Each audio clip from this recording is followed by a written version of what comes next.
L'actualité politique, c'est aussi les chiffres. Le niveau de mobilisation du Front commun pour le Congo et de l'opposition fait couler encre et salive. On parle des 180 000 militants FCC présents au meeting du week-end contre 4 000 opposants à la marche pacifique contre la machine à voter.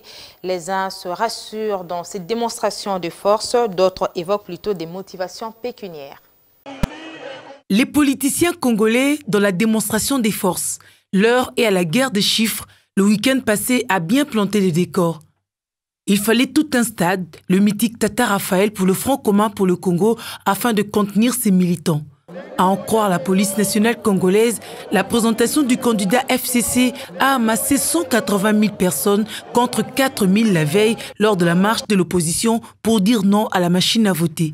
La délégation du Lualaba, venue dire son soutien incontestable au chef de l'État, s'en félicite. Nous sommes très raffermis que ce chiffre n'a pas été atteint par hasard. C'est parce que le Seigneur inspire toujours ceux-là qui naissent pour diriger. Donc Emmanuel Tchodari constitue à la fois la continuité, l'unanimité et la vision de la modernité du Raïsi qui est notre père de la démocratie. Popularité et ou électorat, c'est le grand hic. Le FCC refuse pour sa part les allégations sur l'argent distribué à la population. Je ne crois pas. Je n'en ai pas vu personnellement. Je n'ai pas entendu aussi quelqu'un qui criait que c'est pas nous, c'est 10 000 francs.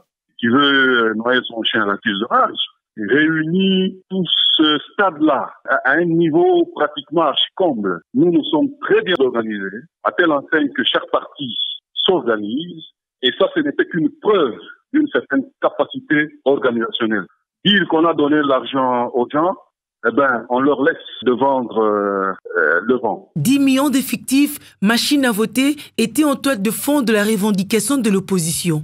Quelques heures après, le gouvernement répond plutôt positivement. Il vient à la rescousse de la CENI en la dotant des véhicules des militaires pour le déploiement de matériel. Preuve que la date du 23 décembre ne changera pas. Le gouvernement de la République dote la CENI aujourd'hui des moyens logistiques conséquents pour le déploiement de différents matériels électoraux à travers le pays.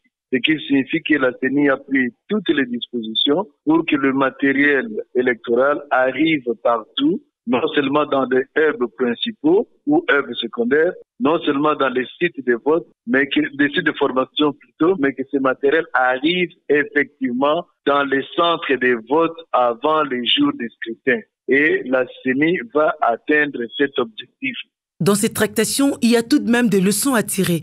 L'opposition se veut rassurante quant au non-usage de la machine à voter. La leçon à tirer est que si l'on veut, l'on peut. Vouloir, c'est pouvoir. L'opposition a bien voulu manifester contre la machine à voter, contre les 10 millions de fictifs dans le fichier électoral. Et on a décidé, on l'a fait. L'entêtement de Nanga est stérile. Il finira par déchanter. Voyez le spectacle désolant qu'il ose offrir à la population et à l'opinion en exposant des véhicules de militaires sur le boulevard. Ça, c'est une première au monde qu'on ait vu de telles saletés. Ça, c'est la vulgarité qui n'a pas de sens. Donc, la CENI est maintenant conduite à se comporter en vulgaire. On lui demande de rentrer dans la ligne droite, dans le respect de la loi. À 50 jours des élections et 21 jours de la campagne électorale, loin de cette confrontation politicienne, la population, elle, n'attend que son bien-être.